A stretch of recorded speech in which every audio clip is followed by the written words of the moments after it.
kembali lagi di podcast KPU Kabupaten Dairi. Bersama saya Febiani Gata Purba sebagai host hari ini akan menemani teman pemilih tentunya ngobrol yang seru-seru seputar tentang pemilu.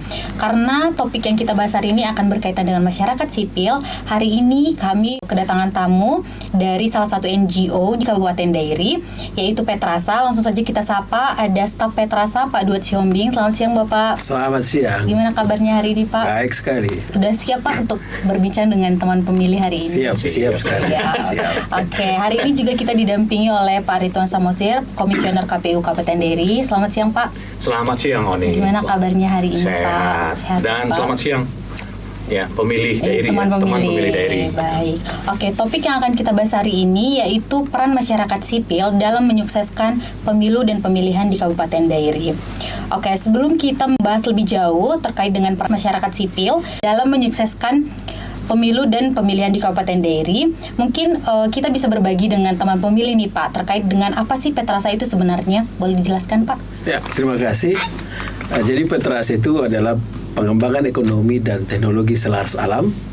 Nah, dia sebuah lembaga non pemerintah atau sering kita sebut dengan NGO yang selama ini bergerak dalam pengembangan dan pemberdayaan masyarakat desa, terutama di petani di Kabupaten Dairi. Jadi sampai sekarang ini ada 6.000 kakak yang menjadi dampingan kita, dan kita selalu berdiskusi, berbagi informasi, termasuk misalnya bagaimana mendorong demokrasi yang lebih baik di Kabupaten Dairi. Gitu. Baik, oke. Pak, ada nggak sih program-program Petrasa yang berkaitan dengan kepemiluan?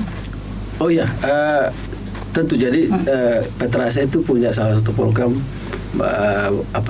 pendidikan politik atau edukasi politik. Nah itu setiap menjelang pemilu kita selalu melakukan diskusi, kemudian mendorong masyarakat untuk menjadi pemilih yang cerdas gitu. Jadi diskusi itu di situ. Jadi kita berharap mereka mampu memilih pemimpin yang baik, lalu kritis dalam melihat calon-calon. Lalu ada juga program kita yang sangat spesifik terkait mendorong perempuan menjadi calon pemimpin. Jadi kita sebut itu perempuan potensial. Nah, kenapa? Karena kita lihat perempuan kan selalu menjadi kelompok termarginalkan. Jadi kita berharap perempuan-perempuan di Kabupaten Dairi itu berani menjadi pemimpin sebagai pengambil keputusan di Kabupaten Dairi, karena memang ya tentu laki-laki juga bisa menjadi mitranya perempuan, tapi saya pikir perempuan akan lebih mengetahui apa menjadi kebutuhan dari perempuan. Jadi kita berharap perempuan-perempuan di Dairi berani bertarung dengan laki-laki gitu.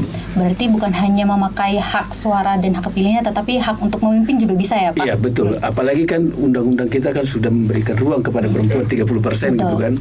Nah kita berharap 30% ini tidak hanya menjadi hanya syarat sebagai syarat kepada partai misalnya untuk memenuhi kuota, tapi tingkat pemilihnya tidak sebanding dengan itu. Jadi kita berharap perempuan itu harus bertarung.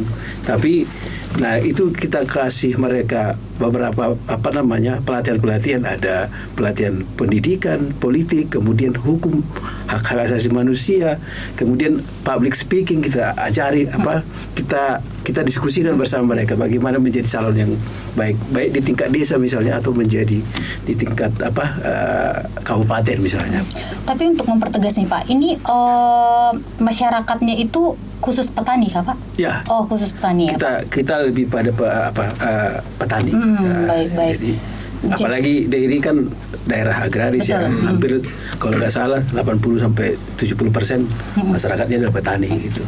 Oke, boleh diceritakan mungkin Pak sedikit pengalamannya kolaborasi antara Petrasa dengan KPU Kabupaten Dairi? Oh ya, jadi Petrasa itu sudah sering berkolaborasi dengan KPU.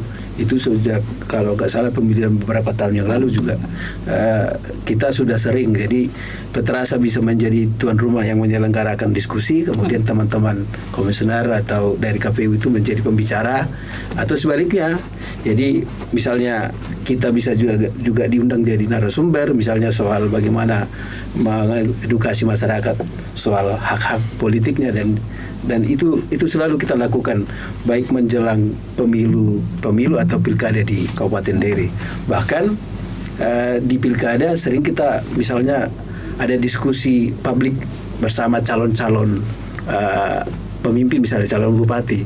Nah, kita selalu mengundang teman-teman KPU memberikan semacam sosialisasi bagaimana menjadi pemilih yang cerdas gitu, pemilih yang kritis, pemilih yang tidak melihat karena uangnya atau segala macam, tapi dia melihat sosok pemimpinnya punya visi soal pertanian kah atau soal kehidupan mereka gitu. Betul. Dari KPU sendiri Pak, gimana Pak? Ya, menambahkan ya apa yang disampaikan tadi oleh Pak Duat, sekaligus juga ini terima kasih ya Pak Duat sudah mau hadir dalam podcast kita ya, mewakili NGO Petrasa ya. Tadi Pak Duat sudah jelaskan apa itu Petrasa. Ya, sebelum saya memberikan sambutan ya ataupun merespon atas apa yang disampaikan Pak Duat, sebelumnya sebagai penyelenggara saya pikir memang kita sudah diamanatkan itu Pak Duat, bahwa satu, kalau kita mengukur keberhasilan penyelenggaraan pemilu pasti satu ada kita sebut namanya IPP ya, Indeks Partisipasi Pemilih gitu. Bukan diukur hanya pada saat kedatangan pemilih pada hari H, tapi bagaimana sejak perencanaan ya, tahapan dimulai, pasca tahapan itu ada partisipasi yang kita lakukan. Oleh karena itu menjadi dasar kita termasuk KPU Kabupaten Dairi kemudian membuka ruang-ruang itu. Misalnya kalau kita pengalaman yang lalu misalnya pilkada ya, saya kira indeks partisipasi pemilu cukup tinggi ya untuk pemilu di angka 80% lebih, dan untuk pilkada itu hampir 80%. Dan KPU menyadari itu tidak mungkin hanya karena KPU sendiri sebagai lembaga. Kita menyadari itu adalah partisipasi aktif dari komunitas-komunitas kita, sahabat-sahabat kita, termasuk salah satu adalah NGO. Tadi Pak Duat sampaikan, tentu saja KPU mempunyai kesulitan sebenarnya dalam konteks bagaimana menyampaikan ini hampir ke semua masyarakat daerah. Kalau kita lihat data DPT pilkada kemarin ada 229.061 orang, kan KPU tidak mungkin bisa menjangkau ini. Oleh karena itu kita melihat ada ruang teman-teman kita KPU, kemudian termasuk salah satu NGO, akademisi, mereka punya akses terhadap itu, termasuk Petrasa. Seingat saya kemarin dalam diskusi, Petrasa mempunyai kelompok-kelompok petani, bahkan anggotanya sudah hampir 5.000. Nah, Petrasa memiliki itu, NGO. Nah, itu kemudian kita menjadi satu jalan, ayo kita berkolaborasi. Dan kesuksesan pilkada dan pemilu kemarin saya pikir itu memang salah satunya adalah kontribusi dari teman-teman NGO, termasuk Petrasa yang sangat aktif. Dan sebelum kami juga sebagai komisioner sebelumnya itu kolaborasi sudah dijalankan ya. Jadi KPU sangat terbantu dalam proses mentransformasi informasi kepemiluan gitu. Jadi sangat betul, dan ke depan juga ini akan kita tingkatkan, dan semoga Petrasa ya saya kira itu akan menjadi partner strategis kita. Teman-teman yang lain, NGO yang lain, LSM lain, kita akan dorong ya untuk kemudian kita akan buka komunikasi itu untuk kemudian aktif ya dalam konteks partisipasi pemilu ke depan lebih baik. Baik, oke. Kan program-program Petrasa ini yang berkaitan dengan kepemiluan itu bersifat edukasi, sosialisasi, dan pelatihan ya Pak ya. Ada nggak sih Pak tantangan yang dihadapi oleh Petrasa dalam mengajak masyarakat untuk aktif? Iya, tentu sangat banyak tantangannya. Di samping misalnya ya aku sih sangat percaya kalau daerah yang dianggap miskin itu misalnya masih proses pemilunya masih sangat banyak kekurangan, misalnya soal money politik misalnya. Nah, itu tantangan kita. Sering sekali kita berdiskusi, tapi kan ini tidak hanya karena masyarakatnya, tapi juga memang ya harus kita akui para calon-calon yang hadir juga banyak yang tidak percaya diri, misalnya maju menjadi calon pemimpin kalau tidak punya sumber daya gitu kan. Nah, jadi kalau di rule misalnya siapa yang salah, kita bilang masyarakatnya boleh juga, tapi di samping itu juga ada calon-calon yang tidak percaya diri, sehingga memang proses pemilu kita itu menjadi agak sedikit mahal karena tadi money politik itu masih tinggi. Tapi menurutku kalau itu kita lakukan terus, misalnya penyadaran, diskusi dan segala macam kita lakukan, saya yakin misalnya hal-hal tadi itu masih bisa teratasi. Lalu ini juga tantangan juga bagi kita, misalnya partai politik kan juga harusnya mempunyai tugas yang sama dengan kita. Jadi mengurangi money politik itu juga hanya tugasnya KPU, penyelenggara dan segala macam, tapi juga partai politik. Mereka juga harus berkewajiban untuk mengedukasi para calonnya, kemudian konstituennya dan segala macamnya untuk lebih punya sikap bahwa ini loh pemilu yang harus kita lakukan untuk memilih pemimpin yang baik tanpa ada proses money politik dan segala macam. Jadi dia harus menjadi pemilih yang cerdas dan kritis gitu. Itu sih. Jadi tantangannya cukup besar. Banyak ya Pak, tapi tidak mengurangi keinginan Petrasa untuk mengedukasi para petani ya Pak? Oh enggak. Jadi justru tantangan itu kita jadikan sebagai inilah kerja-kerja masyarakat sipil seperti kita. Jadi kita nggak boleh membiarkan ini berkelanjutan, tapi edukasi itu harus tetap kita lakukan. Dan saya pikir berkolaborasi dengan KPU, Bawaslu dan penyelenggara pemilu lain itu sangat penting untuk memastikan pemilih itu memang tidak kehilangan haknya, tetapi juga dia menjadi pemilih yang cerdas dan kritis gitu. Baik, oke. Mungkin dari Petrasa sendiri boleh diceritakan mungkin Pak persoalan demokrasi yang dihadapi sebenarnya saat ini seperti apa? Saya pikir tantangan kita adalah soal bagaimana masyarakat kita ini masih banyak kehidupannya tidak terlalu masih secara ekonomi ya. Dan ada banyak riset mengatakan bahwa di daerah yang masih ekonominya sangat miskin misalnya, demokrasinya itu sangat rendah juga gitu kan. Karena masyarakat miskin ini kan mudah diiming-imingi, pengaruhi. Tapi menurutku itu bukan satu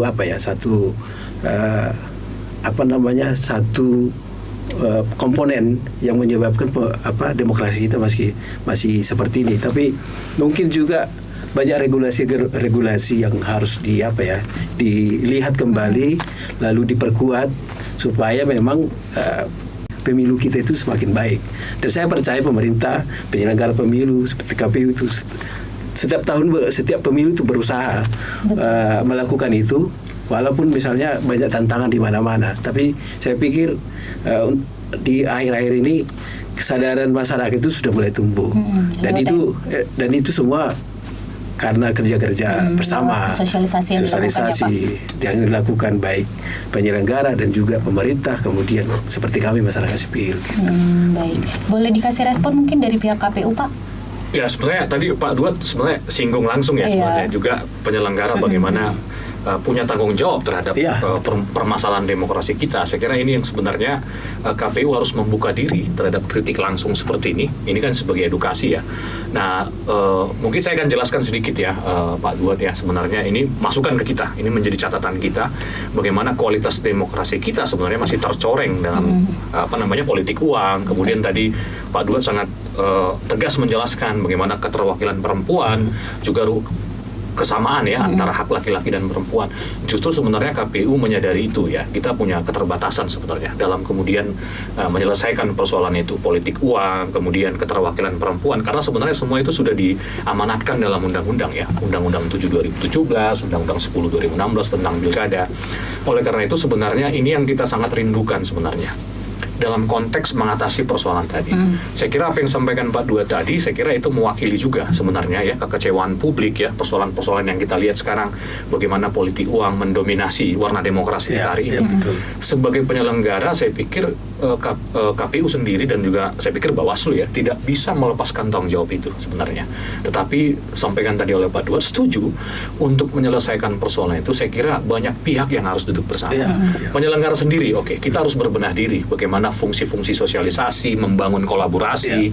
Nah, tapi juga yang kedua, saya pikir menyelesaikan politik uang ini, saya kira tidak fair juga kalau misalnya itu hanya dialamatkan kepada penyelenggara pemilu. Bahwa tadi misalnya Pak Duet sudah sebutkan, misalnya bagaimana partai politik, pemerintah sebenarnya juga harus berperan bersama-sama, tokoh-tokoh masyarakat. Nah, itu yang kemudian itu menjadi satu keyakinan kita ke depan untuk memaksimalkan fungsi tadi, ya, senjata kita melawan politik uang. Ya, KPU harus membuka diri, membangun kolaborasi sebanyak mungkin, termasuk kesuksesan pemilu pilkada yang lalu. Tapi mungkin Pak Duet ini sekaligus juga pada podcast ini kami sampaikan, sebenarnya juga ingin menjawab tuduhan-tuduhan kepada penyelenggara. Ini kan pasca tahapan kita kan dianggap tidur, ya, makin gaji buta, tidak bekerja. Oleh karena itu sebenarnya ini menjadi masukan kita bersama. KPU tidak mau sebenarnya berada dalam posisi seperti kami misalnya di KPU Kabupaten Deiri. Tapi kita harus pahami sekarang ini non tahapan, program efisiensi. Oleh karena itu, mudah-mudahan podcast ini juga ingin menjelaskan, walaupun misalnya efisiensi non tahapan, kita juga memang harus gencar melakukan sosialisasi, pendidikan, melibatkan teman-teman kita, NGO, akademisi, walaupun efisiensi, sehingga nanti tidak terkesan pendidikan atau politik atau edukasi tadi itu hanya kita lakukan jelang tahapan. Iya, betul. Bagaimana di non tahapan ini itu terus kita lakukan sebagai upaya kita untuk kita kemudian mencari solusi. Bagaimana kita atasi persoalan demokrasi kita, secara khusus tadi politik uang, partisipasi perempuan gitu. Ini saya pikir juga menjadi masukan. Kami harus sampaikan juga Pak Duet, sebenarnya dalam evaluasi pilkada kemarin dan lagi pemilu kita sudah sampaikan kepada KPU RI karena ada program evaluasi.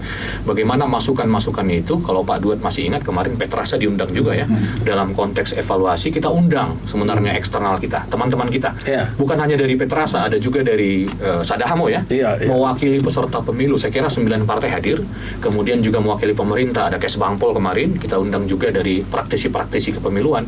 Ini saya kemudian muaranya akan memberi masukan. Karena ini mumpung Pak Duet sekarang revisi Undang-Undang 7/2007 sedang akan segera sudah masuk prolegnas. Mudah-mudahan catatan-catatan tadi yang kita sampaikan teman-teman kepada KPU itu tersampaikan kepada KPU RI, KPU RI sampaikan kepada Komisi 2 agar regulasi kita betul-betul tadi yang sampaikan Pak Duet. Kita menemukan formula desain pemilu kita yang lebih ideal ke depan. Ruang-ruang teman-teman perempuan terakomodir, bagaimana ruang-ruang kosong tadi, misalnya politik uang, ada regulasi-regulasi yang lebih baik. Saya pikir ini yang sangat penting menjadi catatan kita, dan mungkin tidak hanya dari NGO, ya, mungkin minggu depan kita akan juga mengundang Pak Duet, teman-teman kita dari komunitas-komunitas lain, ya, akademisi, praktisi hukum, sehingga ini terformulasi menjadi sebuah desain kepemiluan yang lebih ideal ke depan gitu. Nah itu aku menarik itu. Nah, kritik kita selama ini kan persis yang disampaikan Bung bersama Osir misalnya, KPU ini kan seakan-akan hanya bekerja ketika tahapan sampai pelaksanaan. Setelah itu sepertinya tidak ada pekerjaan, kan gitu. Jadi kita berharap sebenarnya KPU ini tetap melakukan sosialisasi kepemiluan kepada masyarakat, apakah di tingkat petani kah, perempuan, mahasiswa dan segala macamnya, sehingga ketika tadi kita sampaikan itu ketika sudah menjelang di tahapan dan sampai ke hari hanya, masyarakat ini sudah mulai nggak bingung lagi, ya, Pak? Bingung lagi gitu. Jadi tidak hanya pada saat kita mau tahapan pemilu itu ada semakin kencang gitu kan, tapi ini kan ada rentang waktu yang cukup panjang, jadi itu saya pikir itu bisa dilakukan. Nah, KPU misalnya bisa berkolaborasi dengan kita misalnya.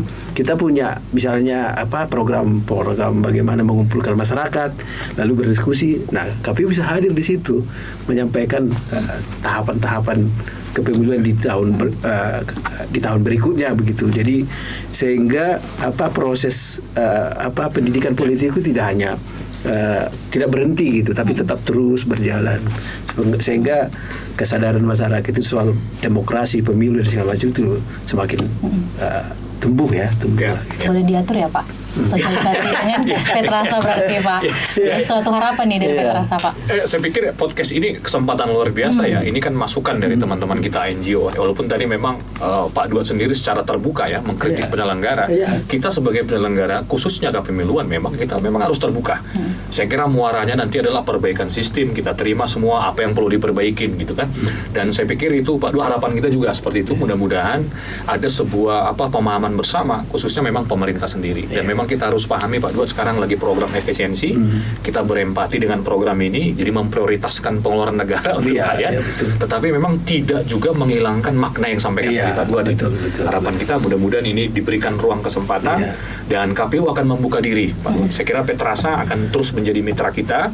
Teman-teman NGO yang lain ya, ada Pesada juga ya, ini khusus perempuan, ada YDPK juga ya, ada LSM-LSM yang lain, mahasiswa, kemudian juga akademisi, tokoh-tokoh yang lain itu kita undang dalam rangka kita duduk bersama mencari formula yang lebih ideal. Gitu. Saya pikir ini juga menjadi catatan kita dalam podcast hari ini dan semoga ini kemudian bisa kita realisasikan ya, termasuk sekali lagi Pak Duat kalau kita inginnya seperti itu termasuk untuk KPU Kabupaten Kota. Tapi sekali lagi ruang-ruang pengambilan keputusan ini ada di DPR, Parlemen melalui KPU RI akan berkonsultasi. Mudah-mudahan edukasi ini tetap akan berlanjut. Gitu. Betul. Baik, sangat jelas ya. Berarti walaupun Petrasa spesifiknya berkaitan dengan pertanian, tetapi tetap ada program-program yang bersifat kepemiluan ya Pak untuk mengedukasi masyarakat. Jadi kita punya program advokasi namanya. Jadi advokasi itu kan bisa bicara soal pemilu, demokrasi, kemudian mendampingi teman-teman yang sedang berhadapan dengan korporasi dan segala macamnya. Tapi untuk demokrasi dan pemilu itu menjadi salah satu mainstream kita karena kita pahami bahwa pemilu itu adalah salah satu instrumen yang harus kita manfaatkan untuk memilih pemimpin yang baik dan betul-betul bisa merakyat gitu, sesuai kepilihan rakyat gitu. Jadi kita tidak main-main soal isu politik dan isu demokrasi. Dan mungkin satu ini menjadi catatan positif ya sebenarnya bagaimana kolaborasi dengan teman-teman NGO termasuk Petrasa ya. Jadi pada saat kemarin tahapan di Pilkada Pak ada satu masukan yang sangat positif dari teman-teman Petrasa ya, yaitu bagaimana melibatkan karena di regulasi sudah jelas Undang-Undang 7 2017 turunannya dalam kampanye PKPU 13 2024 disebutkan memang tidak hanya melibatkan ya satu komunitas tertentu misalnya, tapi juga misalnya menyentuh sampai yang termasuk teman-teman kita komunitas marginal kemarin disabilitas. Itu masukan dari teman-teman NGO. Petrasa memberi masukan itu. Oleh karena itu pada tahapan pilkada memang itu kita diskusikan masukan teman-teman dengan dalam rapat pleno ya, KPU Kabupaten menyambut ini. Oleh karena itu kemarin ada masukan ini Pak Duat, kemarin ada kunjungan tim dari KPU RI ya, dan melihat memang bagaimana perjalanan pelaksanaan pilkada kemarin ada catatan positif. Keterlibatan teman-teman disabilitas. Tidak hanya pada tahapan tertentu, tapi hampir semua tahapan. Misalnya kemarin ada sortir lipat teman-teman disabilitas ikut berpartisipasi, mahasiswa, petani, emak-emak rumah tangga ikut. Yang kedua juga teman-teman disabilitas itu kita libatkan dalam konteks dalam tahapan yang namanya debat publik kampanye. Ada ruang khusus, ada 2 orang kemarin itu Pak. Termasuk dengar mereka jadi penyelenggara di tingkat termasuk. Jadi pada saat Bintek kita sampaikan sebuah perspektif kepada penyelenggara PPS, PPK, tolong teman-teman disabilitas diberikan ruang yang sama untuk masuk menjadi penyelenggara tanpa membeda-bedakan. Karena terbukti dari beberapa tahapan ini teman-teman disabilitas itu kemudian memberikan kontribusinya dan itu berkontribusi terhadap keberhasilan pilkada kemarin. Seingat saya di teman-teman KPPS itu ada sekitar 7 atau 8 ya yang menjadi KPPS.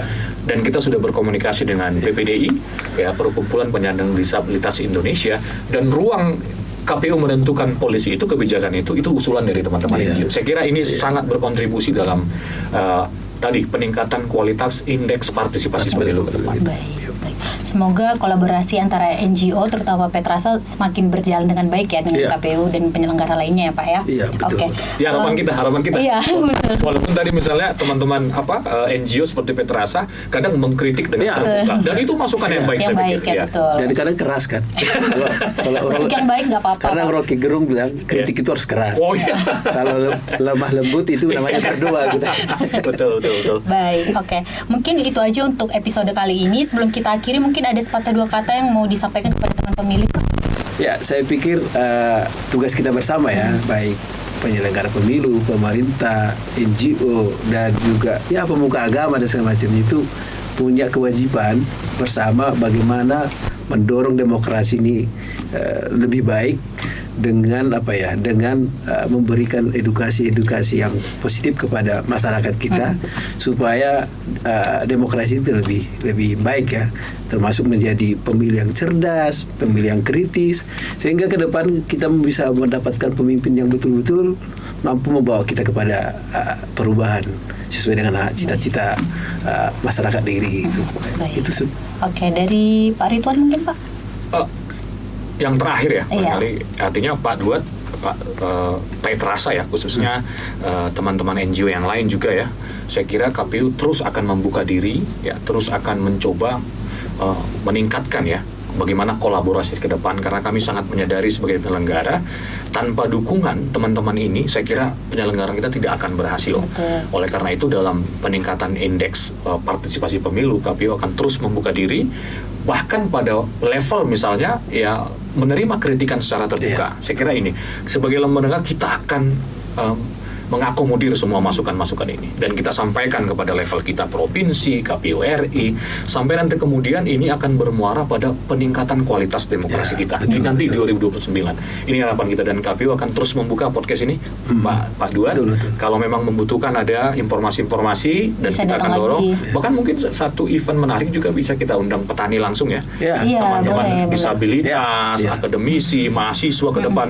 Ini akan menjadi sebuah forum untuk memperbaiki kualitas demokrasi. Karena kita. perspektif petani, disabilitas, perempuan itu perlu didengar juga kan. Iya, betul. Saya kira itu menjadi catatan penting kita untuk kemudian muaranya semuanya itu akan peningkatan kualitas demokrasi. Baik, oke. Terakhir saya ucapkan terima kasih untuk narasumber hari ini, Pak Duat, untuk kesempatan dan waktunya. Semoga ada kesempatan lain ya, Pak, untuk datang ke KPU. Semoga. Kami siap diundang kapan saja. Oke, Pak. Terima kasih juga untuk Pak Ridwan sudah sama-sama mendampingi kami hari ini. Untuk teman pemilih, jangan lupa untuk like, komen, dan subscribe channel YouTube KPU Kabupaten Dairi, dan jangan lupa juga follow dan ikuti sosial media KPU Kabupaten Dairi untuk melihat kegiatan-kegiatan yang dilakukan oleh KPU Kabupaten Dairi. Dan website Petrasa ada juga ya, Pak? Ada. Boleh lihat juga kegiatan-kegiatan yang dilakukan Petrasa di website ya, Pak? Oke. Saya Febiana Gata Purba pamit undur diri dan sampai jumpa teman pemilih. Dah. Dah.